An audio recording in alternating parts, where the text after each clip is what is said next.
How many of you have found it hard to maintain a proper diet during quarantine? Many people are finding it hard to stay healthy because being under quarantine all day will make someone bored, and people tend to reach for snacks when they are bored. Many people struggle with the idea of not being able to start and continue on with the proper diet because they lack motivation and time.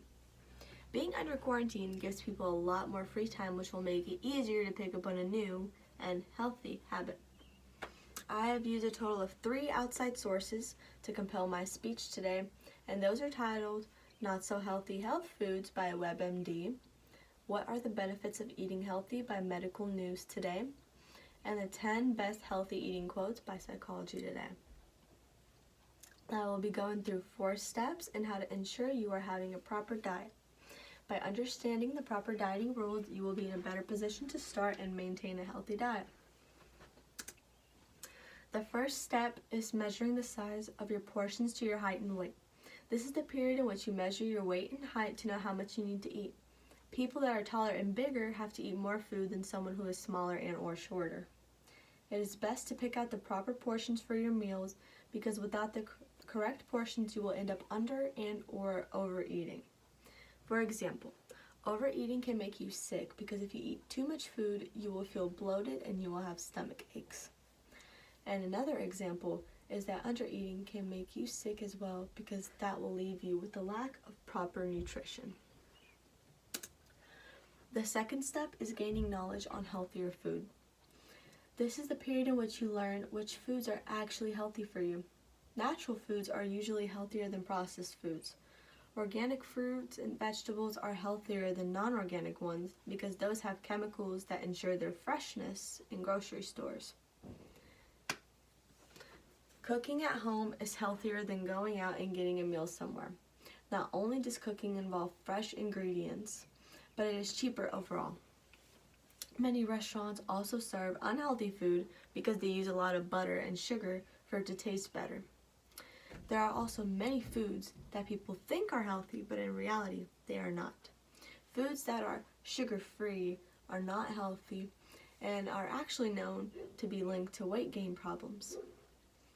Foods such as energy bars that are meant to give people a boost of energy are full of sugar and are unhealthy as well.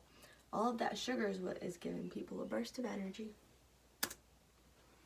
The third step is to avoid sugary and processed foods.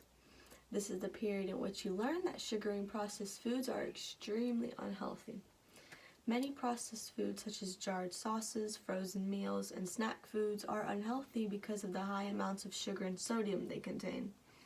Many processed foods that seem healthy are actually unhealthy because they are oversalted and oversweetened. Some common culprits of false healthy foods are foods that claim to be multi-grain. It is only healthy if it is whole grain. Another culprit includes processed deli foods. Although deli foods seem harmless because they contain protein, which is really healthy, but in reality they are full of sodium. Some breakfast items such as granola and cereal are also usually unhealthy because they are full of sugar. Looking at the back of the label is really important in order to make sure that you are buying healthy food.